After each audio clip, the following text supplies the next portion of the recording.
Vice President Sara Duterte said she is no longer talking to senators in sinabi niya po ito sa isang ambush interview sa Zamboanga because those who talk or help her are allegedly targeted by the administration. To quote, kapag merong kumakausap o tumutulong sa akin, binabanatan ng administrasyon, pinafailan ng kaso, tinithreaten at hinaharas. How does Malacanang respond to this allegation?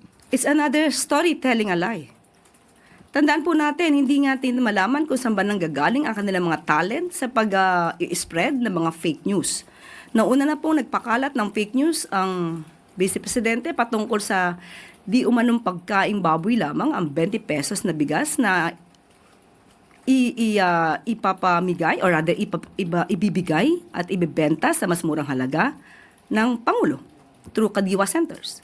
Nandyan din po yung fake police blotter, altered police blotter mula sa Beverly Hills. Nandyan din po yung mga fake videos. Hindi isa, kundi dalawa, laban sa Pangulo at sa ating unang ginang. Lahat ng yan ay fake. So, sino ba talaga ang may kakayanan na gumawa ng karahasan? Sino ba ang nagbabanta ng buhay?